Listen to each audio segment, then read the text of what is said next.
Well, hello, Brother Hibernians. If I don't make it to the meeting tonight, this will stand in for me. If you miss the meeting tonight, well, you're going to have to suffer through this 3-minute clip.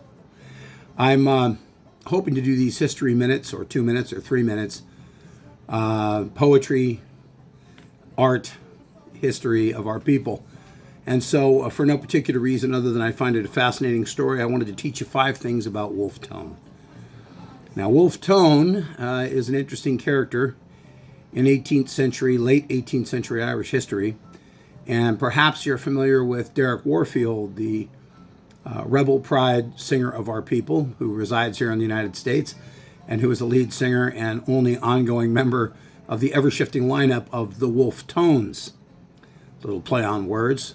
But actual Wolfe Tone was born in 1763, and he expired from this world in 1798. That's 35 years old, not in dog years, by the way, but in Irish years, it was a lot of pain and suffering. 5 things about him is that he founded an organization, much like the AOH, called the Society of United Irishmen.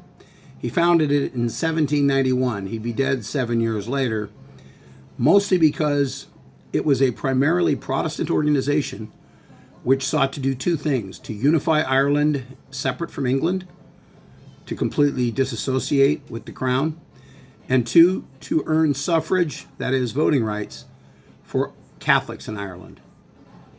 So while so many talk about the racial and ethnic and religious disparities betwixt the Irish and others, specifically the English, here's Wolfe Tone with a majority Protestant group that was fighting for the rights of Catholics.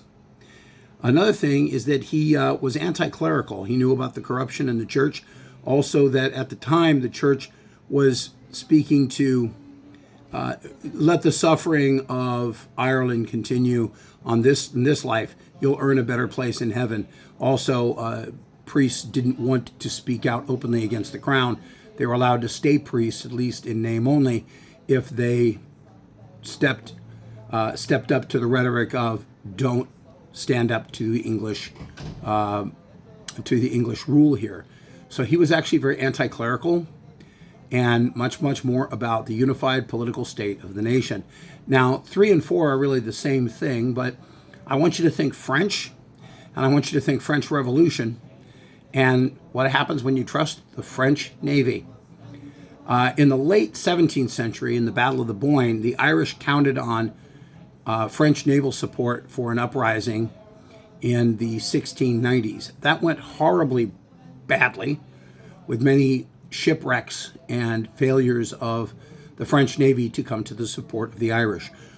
Not learning from this lesson, Wolfe Tone went to meet with a fellow named Robespierre and other members of the Reign of Terror in 100 years later, 1797.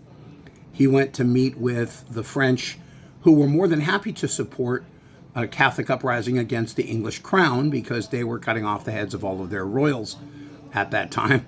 So sure, Robespierre's behind that, except he sends 43 ships over to Ireland, and, well, they either sank or were driven back by terrible storms. Same thing that happened 100 years earlier at the Battle of the Boyne. So I guess the lesson here is don't trust the French Navy. A year or 2 later, when Wolfe Tone tries to get another organized military uprising, he talks to a guy named Napoleon Bonaparte who says, "Get the hell out of here. I have nothing to do with you crazy Irish people." The next year after that, the year that he would die, this is like the 4th and 5th thing, is that these failed uprisings that Wolfe Tone tried to put together against the English crown, as wonderful and altruistic as they were, would end up with his execution, if you will, in 1798. After all of these outreaches to the French, and after all of this United Society of United Irish, after all of this 35-year-old man who came from a good family and could have led a much easier life had he just not been such a patriot, is captured with his final big military push into the region of Donegal in Ireland, and he is unsuccessful. And with that unsuccessfulness comes his imminent death. He is tried by a typically English manner of nothing resembling due process. And he is found guilty and is to be hanged by the neck till dead. And on that day, he commits what I would just consider a fairly typical, sadly Irish gaffe. He somehow steals a penknife from his jailer, and on the day he's to be hanged, he cuts his own throat. He died from that wound 7 days later.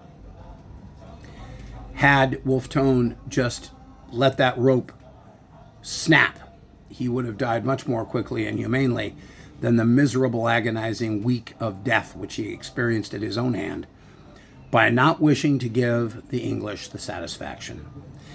That is tonight's history, 3 minutes in 6 minutes. And brothers, God bless us everyone, and I hope this history lesson finds you well. Sláinte.